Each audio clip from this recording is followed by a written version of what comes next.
آپ سب کے علم میں ہے کہ یکم محرم الحرام خلیفہ دوم امیر المؤمنین سیدنا حضرت عمر فاروق رضی اللہ تعالی عنہ کا یوم شہادت ہے، اور حضرت عمر رضی اللہ تعالی عنہ اسلام کی وہ عظیم شخصیت ہیں کہ جن کے کردار کو، جن کی کامیابیوں کو اور جن کی شخصیت کو اگر آپ ایک طرف رکھ دیں تو صرف ان کے نام کے اندر اللہ تعالیٰ نے ایسی برکت رکھی ہے، ایسا رعب رکھا ہے کہ ان کا نام سن کر کفر کی ماں مر جاتی ہے۔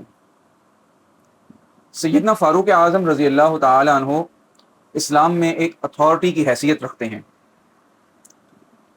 کسی نے کہا نا کہ عمر اصل میں اسلام کی عمر ہے، اور شاہ جی رحمۃ اللہ علیہ فرمایا کرتے تھے کہ کسی نے پوچھا کہ شاہ جی عمر اور علی میں کیا فرق ہے، تو شاہ جی رحمۃ اللہ علیہ نے فرمایا کہ بھائی علی سمیت تمام کے تمام صحابہ کرام حضور صلی اللہ علیہ وسلم کے مرید ہیں۔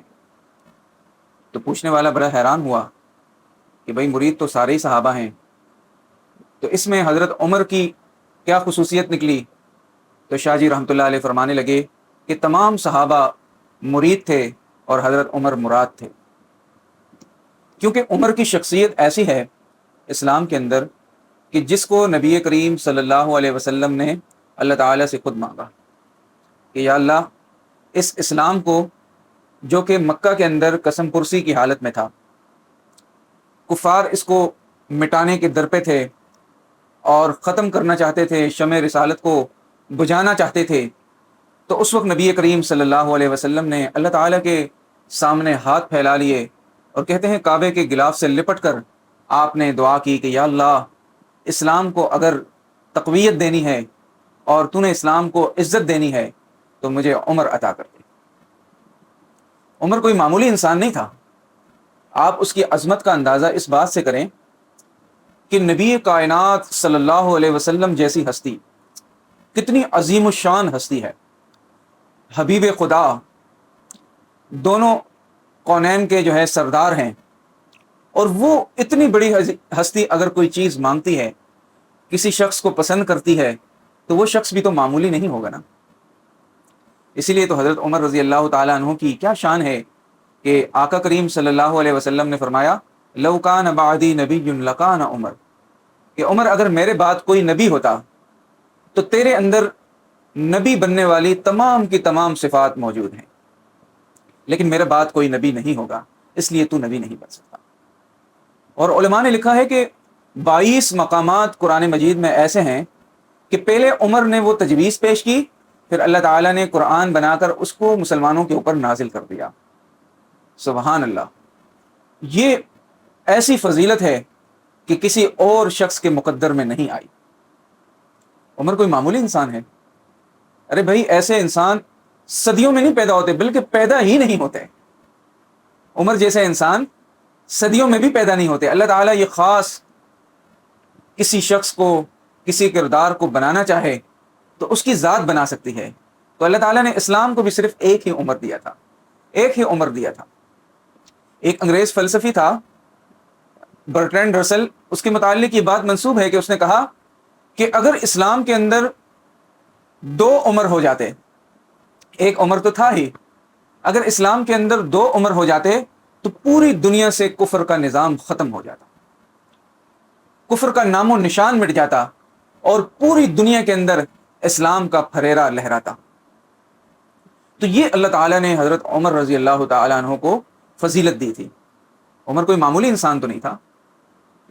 آج یکم محرم الحرام کو ہم حکومت سے یہ مطالبہ بھی کرتے ہیں کہ حضرت عمر رضی اللہ تعالیٰ عنہ کے دن پر بھی چھٹی کا اعلان کیا جائے۔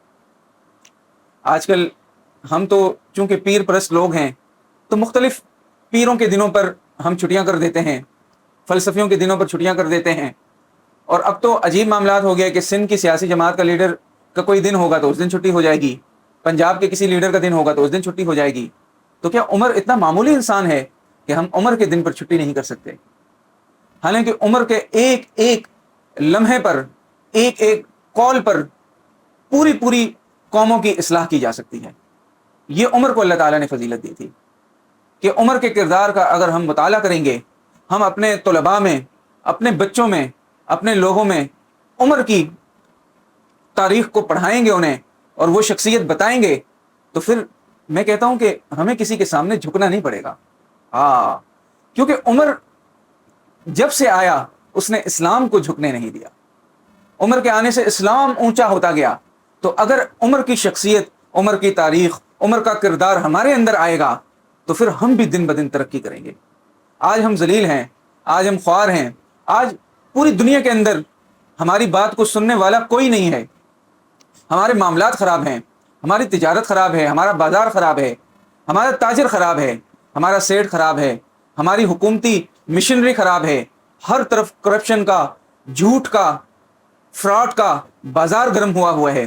اور اگر ہم اس موقع پر عمر کو موقع دیں تو یقین کریں اس میں ہماری عمر ہی بڑھے گی۔ ہاں، تو عمر کی شخصیت کو سمجھنے کی ضرورت ہے، عمر کی شخصیت کو اپنانے کی ضرورت ہے، عمر کے کردار کو نشان بنانے کی ضرورت ہے۔ وہ مینار نور ہے۔ اصحابی کن نجومی، اور میرے آقا کریم صلی اللہ علیہ وسلم نے تو پہلے ہی فرما دیا تھا کہ میرے صحابہ ستاروں کی طرح ہیں، کسی ایک کی بھی پیروی کرو گے تو ہدایت کے رستے پر پا جاؤ گے۔ اور حضرت عمر رضی اللہ تعالیٰ عنہ تو خلفائے راشدین میں سے ہیں۔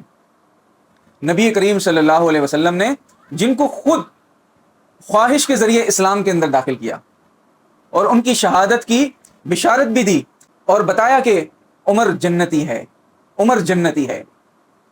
ایک دن نبی کریم صلی اللہ علیہ وسلم مسجد نبوی میں تشریف لا رہے تھے، صحابہ کرام کو دیکھا تو ایک کندھے پر آپ کا ہاتھ دائیں پر جو ہے حضرت ابو بکر کے کندھے پر تھا اور بائیں ہاتھ عمر کے کندھے پر تھا۔ جو صحابہ موجود تھے، نبی کریم صلی اللہ علیہ وسلم نے فرمایا، لوگوں دیکھ لو کہ جس طرح آج ہم میرے دائیں طرف صدیق کھڑا ہوا ہے، بائیں طرف فاروق کھڑا ہوا ہے، ہم اسی طرح کل قیامت کے دن اٹھیں گے، ہم اسی طرح قیامت کے دن اٹھیں گے۔ تو کتنی بڑی فضیلت ہے، کتنا بڑا رتبہ ہے، کتنی عظیم شخصیت ہے، اور اس کی عظمت کا اندازہ تو ہم لگا ہی نہیں سکتے۔ حضرت عمر کا نام لینے کے لیے بھی میں سمجھتا ہوں کہ انسان کو پہلے وضو کرنا چاہیے۔ وہ شخصیت اتنی بڑی ہے کہ نبی کریم صلی اللہ علیہ وسلم کے روزے کے اندر سوئے ہوئے ہیں۔ ہاں، آج تو ہمیں اس روزے کے قریب جانے کے لیے، سلام پیش کرنے کے لیے بھی حکومت سے اجازت لینی پڑتی ہے، اور ہم فخر محسوس کرتے ہیں، ہم مشقت اٹھاتے ہیں، جب ہمیں ٹائم ملتا ہے ہم آقا کے روزے کی طرف دوڑے دوڑے چلے جاتے ہیں اور صرف سلام پیش کرتے ہیں اور یہ سمجھتے ہیں کہ ہمیں ضرور جنت ملے گی، میرے آقا اس سے خوش ہوں گے۔ تو عمر کی عظمت کا تو اندازہ کریں، عمر کے کردار کا تو اندازہ کریں کہ اللہ تعالیٰ نے اس بندے کو کتنی جلالت دی ہے اور کتنا عظیم رتبہ دیا ہے کہ قیامت تک وہ نبی کریم صلی اللہ علیہ وسلم کے پہلو میں سویا ہوا ہے۔ سبحان اللہ۔ تو ہمارا حکومت سے مطالبہ ہے کہ وہ سیدنا عمر رضی اللہ تعالیٰ عنہ کے یوم پر چھٹی بھی کرے اور اپنے نوجوانوں کو حضرت عمر رضی اللہ تعالیٰ عنہ کی سیرت کا درس بھی دے۔